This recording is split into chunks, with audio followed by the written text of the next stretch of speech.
Hello, moi c'est Marine, bienvenue sur ma chaîne.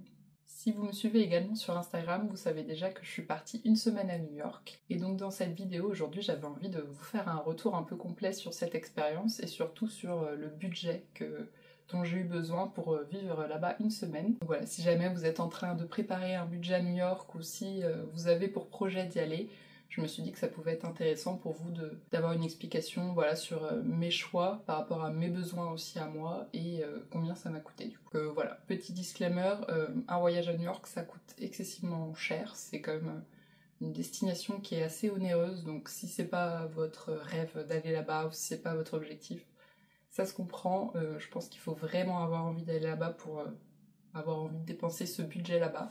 Donc forcément les montants vont vous paraître assez importants, je vous l'accorde. Et voilà, j'ai pas toujours fait les choix non plus les moins chers, j'en suis consciente, mais je vous expliquerai à chaque fois de toute façon quels étaient mes besoins et pourquoi j'ai fait ce choix-là, puisque je suis partie une semaine toute seule à New York.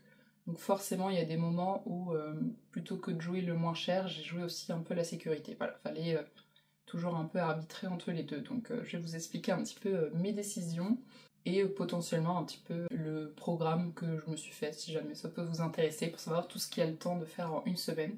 Parce qu'en vrai, c'était plutôt une bonne durée. Donc voilà, si jamais ça vous intéresse, eh bien c'est parti. Donc je suis partie une semaine au mois de mars. C'était du 17 au 25 mars précisément. En termes de budget, c'est une période qui est toujours un peu creuse pour New York. Dès qu'on arrivait sur avril, mai, juin, qui sont les mois les plus prisés, on va dire, tout de suite les tarifs augmentaient, donc j'ai fait le choix de partir plutôt en mars, et fin mars en espérant avoir une météo un peu plus clémente.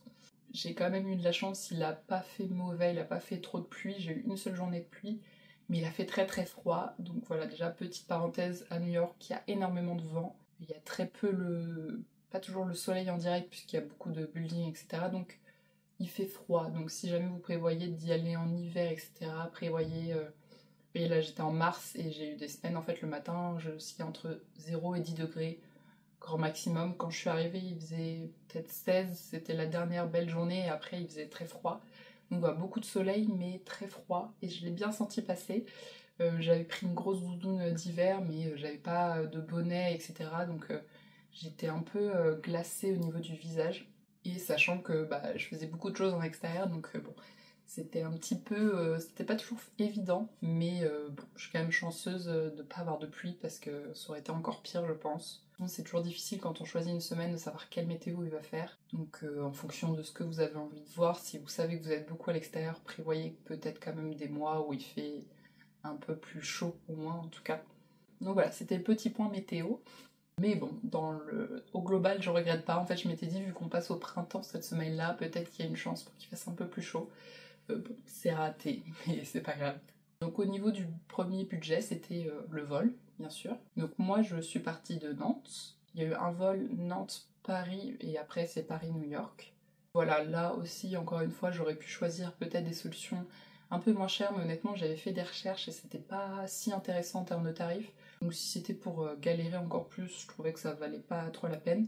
Donc j'ai pris Air France pour la totalité en fait du trajet. Avoir des tarifs plus intéressants si vous partez directement de Paris, où il y a quelques vols low cost, mais bon, c'est bien que quand on voit le prix du billet au début, il est intéressant, et puis après il faut rajouter la valise en soute, et puis ceci, et puis cela. Et finalement, il n'y avait pas tant d'écart que ça. Donc j'ai préféré la jouer un peu safe et prendre Air France.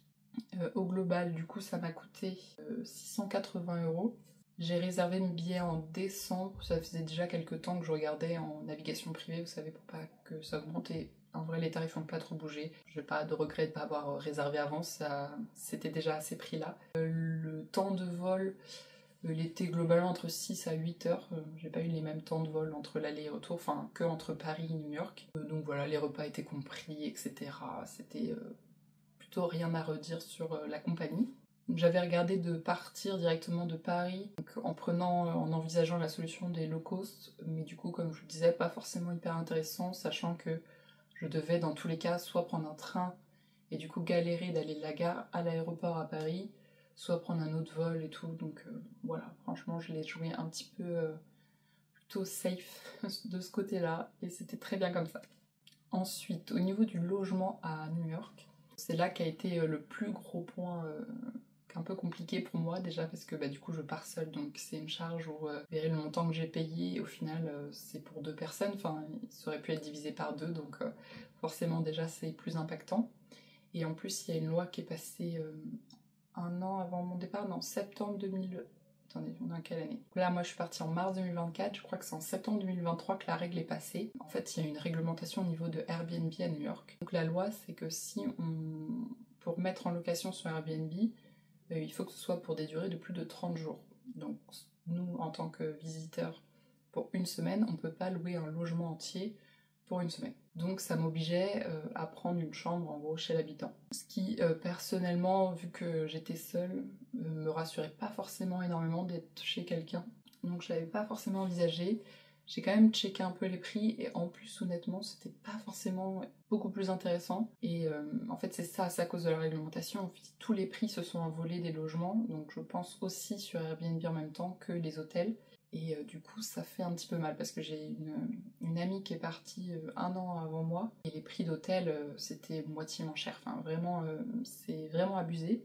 Sachez que ça a vraiment explosé les prix des logements, donc c'est un point à prendre en compte. Voilà, au niveau aussi de mes besoins, moi en termes de logement, j'ai déjà testé les auberges de jeunesse et franchement c'est pas mon truc, je me sens pas assez en sécurité en fait, et déjà que j'ai des problèmes de sommeil, j'ai pas voulu renouveler l'expérience parce que j'avais déjà testé à Paris je crois, sur 4 jours et j'ai très mal dormi, pratiquement pas dormi. Du coup, je sais pas, c'était quand même bizarre de dormir avec des inconnus et c'est pas trop mon truc.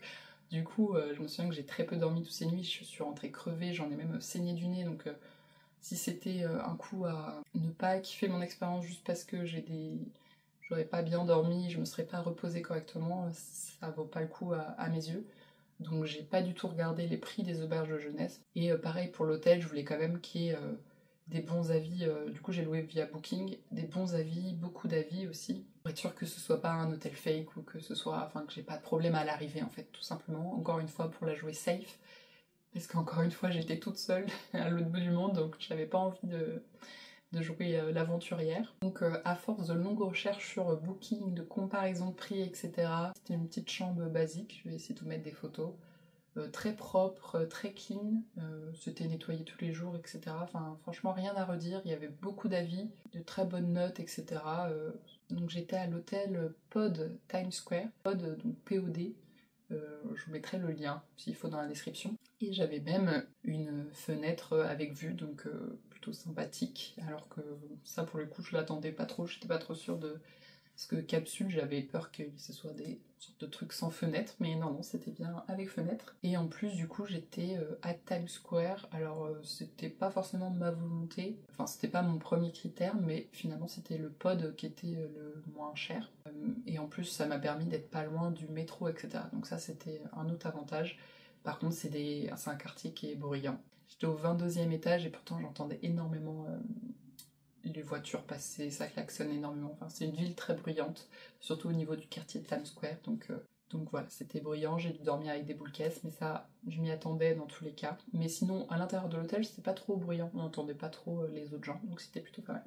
En fait, une semaine avant que je parte, je suis retournée sur Booking, je suis tombée sur une offre à l'hôtel où j'allais déjà, avec exactement les mêmes prestations que ce que je devais prendre, qui était 100 $ moins cher, et en plus avec un service de taxi qui m'emmènerait à l'hôtel le jour de mon arrivée, gratuit. Donc déjà, méga bonne nouvelle, j'ai gagné 100 € à peu près de moins que le prix que je devais initialement payer.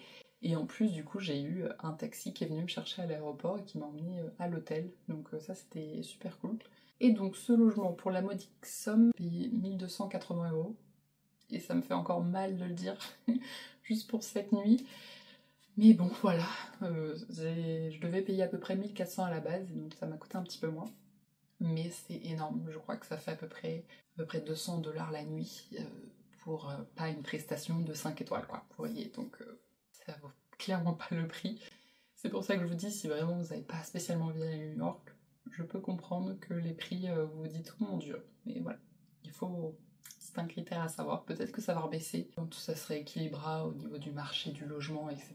Mais en ce moment, mais en sachant que je suis partie période creuse. Enfin, dès que je mettais des dates un petit peu plus tard, c'était encore pire. Donc voilà. Donc du coup, au niveau des frais de transport, bah, comme je vous le disais à l'arrivée, j'avais prévu dans tous les cas de me prendre un taxi parce que honnêtement, quand tu arrives dans une grande ville comme ça, que tu viens de passer plus de 10 heures dans les trajets de transport, t'es crevé, etc. J'avais prévu de base de me prendre un taxi pour l'arrivée. Voilà, il y a un moment donné où il faut faire certains choix et c'est pas le moment où j'ai envie d'économiser le plus d'argent. Ça m'aurait rassuré en fait d'avoir un taxi. Donc du coup, bah, j'ai trouvé gratuitement, mais globalement, je sais que j'avais estimé que c'était...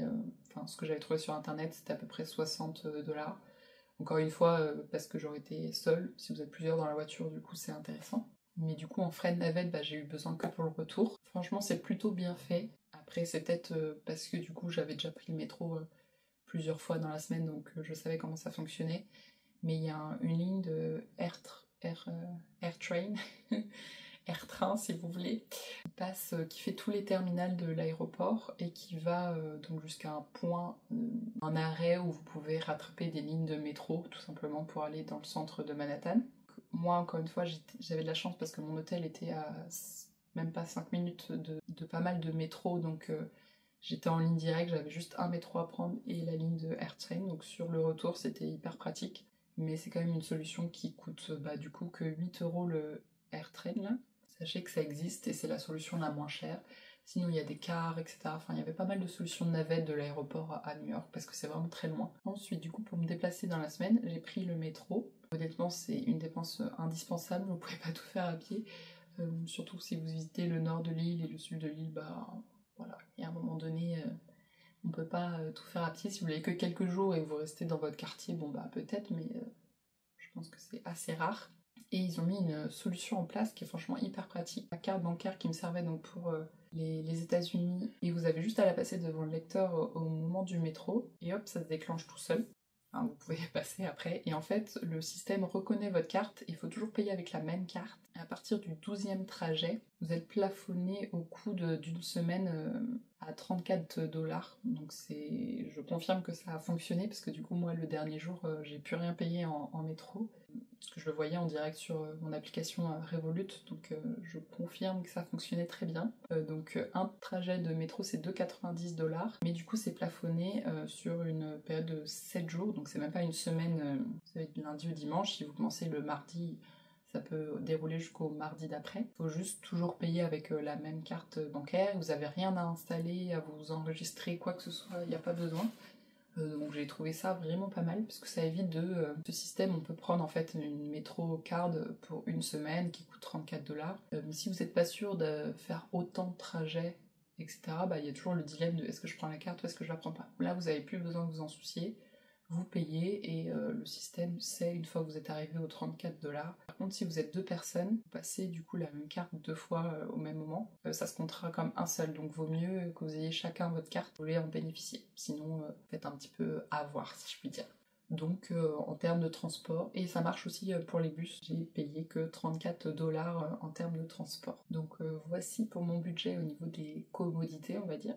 Et donc on va passer au budget un petit peu plus à une fois sur place, comment ça s'est passé. Donc au niveau des repas, ça c'est un autre point aussi. Bon, déjà partez du principe que tout aux USA coûte plus cher de toute manière qu'en France, donc voilà, je vais pas le dire sans cesse, mais tout est très cher. Donc au niveau des repas, personnellement j'allais pas aux États-Unis pour goûter des grands plats, manger au restaurant, etc. Je me suis contentée plutôt de fast-food, on va dire, de trucs à emporter, etc. Parce que c'est le moins cher. Parce que sinon c'était entre 30 à 50 $ un repas. Ça, c'était pas possible. Donc je suis partie en me disant, il faut que ça me coûte au grand maximum 50 $ par jour, en comptant petit déjeuner, plat, si je voulais un petit gâteau ou un petit truc. Donc repas du midi, repas du soir. Donc j'ai réussi à tenir ce budget. Mais globalement, je pense que c'est, si vous avez envie, pareil, de faire plutôt tout ce qui est restauration rapide, etc., 50 $ par journée par personne, du coup. En tout cas, je m'en suis sortie pour ce budget, parce que j'avais prévu donc 350 €, et ça m'a coûté, du coup, 272 €. Donc je m'en suis plutôt bien sortie. En fait j'ai fait aussi ce choix en me disant restauration rapide, tu restes pas sur place donc tu n'auras pas de pourboire à donner. Certains demandent quand même, ils laissent le choix à la fin, mais bon, des fois c'est un peu gênant, t'es devant la personne, t'oses pas trop dire non. J'ai eu un peu de mal mais j'en ai donné un petit peu et pas à chaque fois. Il y a aussi également les taxes à rajouter qui sont pas compris dans les prix. Donc sachez que peu importe les prix que vous voyez là-bas, c'est hors taxe et donc sans les tips éventuellement. Donc même quand vous faites du shopping, le prix que vous voyez c'est pas le prix que vous allez payer. Donc faites bien attention à ça. Donc voilà, j'ai dépensé 270 € en mangeant pas des trucs incroyables. J'ai testé bien sûr l'enseigne Shake Shack qui est assez connue et assez réputée. Franchement c'était quand même des bons burgers. Mais globalement j'ai été très vite dégoûtée du sucre, du gras, J'ai même eu un soir où j'ai mangé que des tomates cerises et des fruits. Voilà, et tout en sachant que ça aussi je les ai payés cher, mais voilà. J'étais pressée de juste rentrer chez moi et manger des pâtes et des légumes, quoi. Enfin, c'était... Il y a des fast-food aussi un petit peu plus healthy, franchement, rien que des bagels ou des trucs comme ça, c'est déjà plus light, ça m'a fait du bien de les manger. Voilà, après je faisais en fonction de où j'étais en visite et ce qu'il y avait autour. Petite découverte quand même pour les cookies, les vins Bakery, si vous y allez, franchement, testez, c'est franchement les seuls gâteaux qui savent bien faire, on va dire. Non, je rigole un peu, mais même les donuts et tout c'était trop gras pour moi. Donc sinon au niveau des visites, bon je vais pas vous faire un programme entier de ce que j'ai fait, parce que sinon cette vidéo va durer une éternité. Si jamais ça vous intéresse, j'ai laissé en story à la une du coup les jours et ce que j'ai fait à New York, donc vous pourrez avoir une idée de le programme. Si jamais ça vous intéresse quand même, dites-le moi dans les commentaires et je vous ferai une vidéo dédiée vraiment ce que j'ai eu le temps de faire en une semaine. Je trouve que c'était plutôt un bon timing si on n'a pas envie d'être pressé, de faire 50 000 pas par jour et de pas être totalement fatigué, d'avoir des moments de pause où on peut apprécier, etc.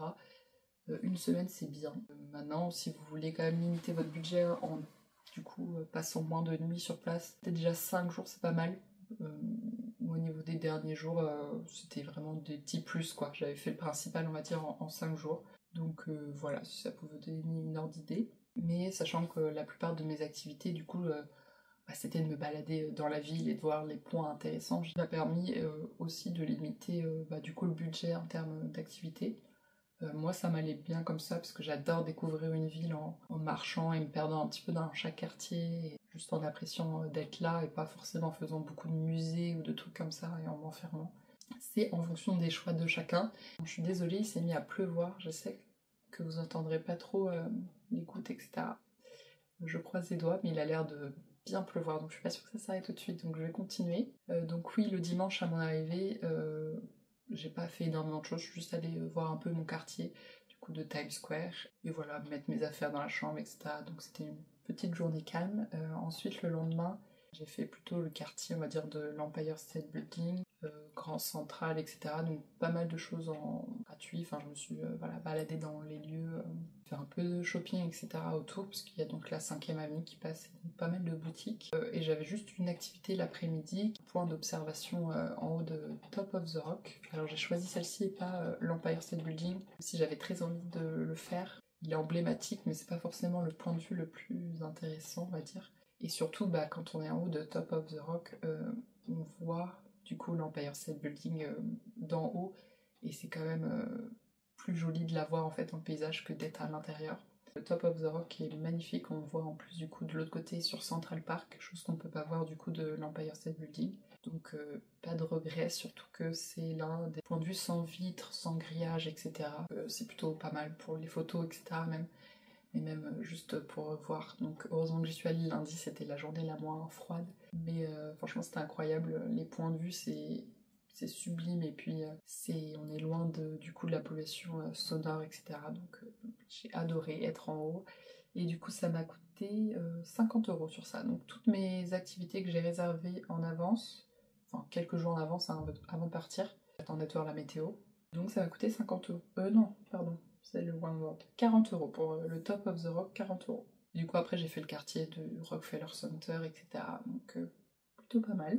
Voilà, hein, je vous fais vraiment un récap un peu en résumé de mes journées parce que voilà, j'ai fait aussi du shopping et j'ai pas tout pris en photo. Enfin voilà, je me suis laissée porter.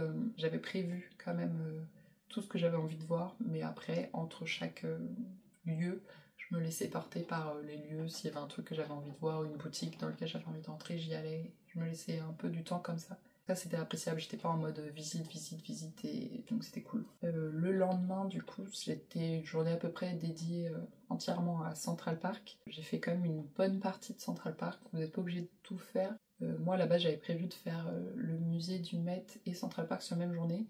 Et finalement vu que j'avais un seul jour de pluie, j'ai décidé de faire le musée le jour de pluie.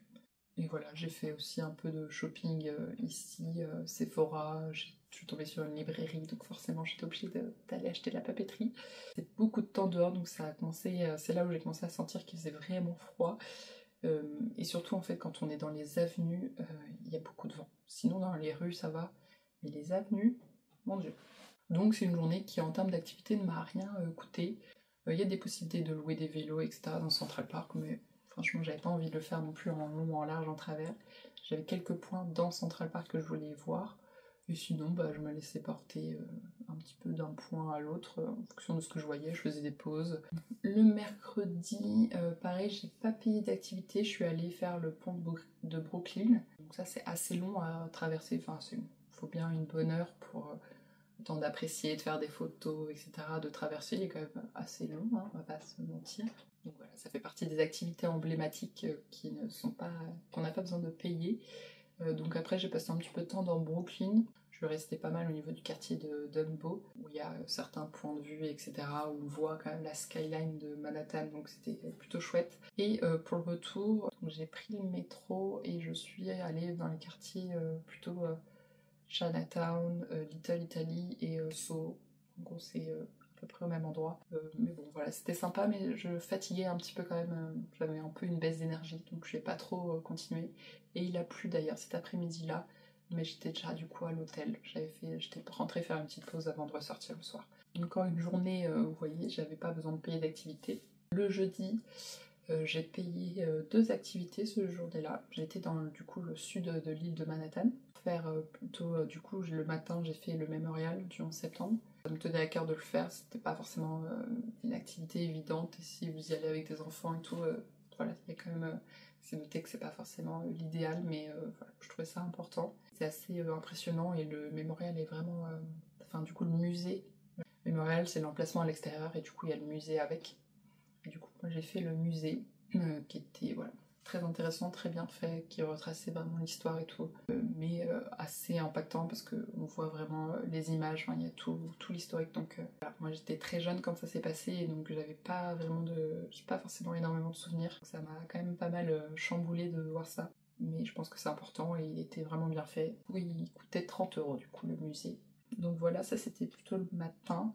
Ensuite j'ai filé prendre le ferry qui va à Staten Island et qui du coup passe pas très loin de la Statue de la Liberté, ce qui m'a permis de la voir d'un peu plus près, mais sans payer. Il est gratuit ce ferry là, et en plus d'avoir l'expérience de prendre un ferry, donc c'était plutôt sympa. Voilà, ensuite je me suis baladée dans le quartier, j'ai fait en sorte en fait de passer la journée dans ce quartier, puisque le soir j'avais réservé donc un autre observatoire, qui est donc le One World Observatory, donc c'est la tour qu'ils ont construit à côté des anciennes tours jumelles, et donc j'avais fait en sorte de le prendre en rendez-vous à 18 h pour pouvoir être là quand le coucher du soleil se ferait. C'était vraiment chouette, en plus c'était une belle journée où tout était, le ciel était vraiment bien découvert, donc vraiment l'idéal. Et j'ai fait ce choix-là parce que par exemple, Top of the Rock, fallait payer en plus pour être là sur les heures du coucher du soleil. Voilà, ils savent bien pourquoi les gens viennent, et pas sur l'autre, donc j'ai préféré l'autre. Là j'ai pris le ticket à 50 €, mais il y avait un petit billet un petit peu moins cher, mais ça se jouait à quelques euros. Et du coup j'avais voilà, une tablette interactive, enfin j'avais des trucs en plus, mais ça peut être payé un petit peu moins cher. Le vendredi, pareil, j'ai continué de me balader plutôt dans des quartiers que j'avais pas encore fait, genre Chelsea, j'ai fait la High Line. Voilà, je me suis baladée dans les quartiers tranquillement, c'était un peu plus calme. Après, je suis remontée, passée devant l'université de New York, je suis remontée tranquillement sur la 5e avenue, j'ai voulu aller voir un building mais qui était en travaux, qui est d'ailleurs en travaux depuis 2019, qui est le Flatiron Building. N'y allez pas du coup, ça sert à rien, enfin mon quartier est sympa. Et du coup ma dernière activité que j'ai payée c'était donc le musée Le Met. Moi c'était le seul musée qui m'intéressait avec le musée d'histoire naturelle, mais du coup j'ai dû faire un choix et je préférais quand même l'autre qui me paraissait peut-être plus emblématique à mes yeux, mais ça m'intéressait plus en tout cas. Donc c'est un super musée, on peut y passer 3-4 heures largement, ce qui tombait à pic parce qu'il pleuvait des cordes le samedi. J'ai d'ailleurs dû attendre sous la pluie, enfin bref, c'était une aventure, mais bon, j'ai fini trempée et malade en rentrant, mais c'est pas grave. Franchement, le musée est magnifique à l'intérieur, c'est immense, et puis moi j'aime bien ce genre de musée où il y a à la fois un peu d'art, mais aussi beaucoup d'objets anciens, etc. C'est tout rangé par époque ou par thème, et du coup vraiment plutôt pas mal. Et ça m'a coûté, j'ai commandé sur le site du Met une fois quand j'étais sur place, et c'était 30 $. Voilà.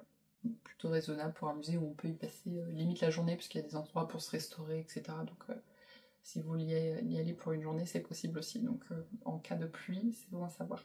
Et donc voilà, globalement, parce qu'après le dimanche, eh ben, j'ai rendu ma chambre à 11 h, j'ai laissé ma valise sur place, il y avait possibilité. Je suis partie un petit peu à l'aventure, plutôt dans les quartiers de Harlem, j'ai voulu faire Columbia, l'université, c'était chouette. Et voilà, après d'autres petits points que j'avais pas encore vus. Voilà, c'était assez chill, je savais que je repartais pour l'aéroport pas avant 17-18 h, que j'avais le temps, et ça m'a fait du bien. Mais du coup, en activité, vous voyez, j'ai pas payé grand chose. Au total, j'en ai fait que 4 payantes et ça m'a coûté 148 €. Donc plutôt raisonnable. Il y a tellement de choses à faire, franchement, en extérieur. Après, ça dépend de vos choix. Si vous aimez les musées, il y en a aussi beaucoup. Il y avait de quoi faire. Mais moi, j'adore juste voir l'architecture, les villes, l'ambiance et tout des quartiers. Donc ça m'allait très bien comme ça. Le dernier post était quand même un post shopping. Parce que je vous ai dit, j'en ai fait par-ci par-là. J'avais prévu à peu près 200 $, je savais pas trop, j'avais pas de limite. J'avais la limite de ma valise et de si j'en ai pas besoin, je vais pas acheter quand même. Mais je m'étais pas fixé non plus de budget fixe, on va dire. Je m'étais dit 200 $ et j'ai dépensé 220 $, donc c'est pas trop mal. Les prix en fait des vêtements et des trucs là-bas, c'est bien plus cher qu'en France, donc j'ai pas franchement vu d'intérêt de faire beaucoup de shopping. C'était plus histoire de me ramener des petits souvenirs ou dans des boutiques que j'ai pas forcément à Nantes. Donc au total, je m'étais prévu un budget global de 3500 € parce que c'était à peu près ce que j'avais vu en ligne, ou même les retours d'expérience, etc. de d'autres personnes, on n'était pas loin des 3000 €. Et finalement, j'ai payé que, on va dire, mais mon budget global a été que de 2600 € par rapport aux 3500 prévus. C'est quand même clairement un coût.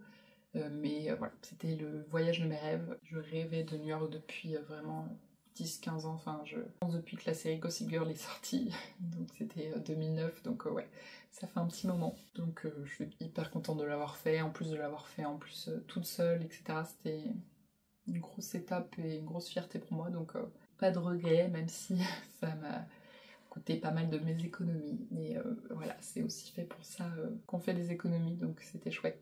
Donc voilà, j'espère que ça aura pu vous aider à vous donner des petites sortes d'idées de budget si jamais vous avez prévu d'y aller. Et si jamais vous avez des questions sur New York ou sur le fait du voyage en solo, etc., n'hésitez pas dans les commentaires. Et si, voilà, encore une fois, vous voulez un itinéraire un peu plus complet de New York, même si j'ai essayé d'en donner, j'espère que je n'ai pas trop parlé, un petit peu. Si jamais ça vous intéresse, dites-le moi. Merci d'avoir regardé cette vidéo jusqu'ici, et puis je vous dis à très vite dans une prochaine vidéo. À bientôt.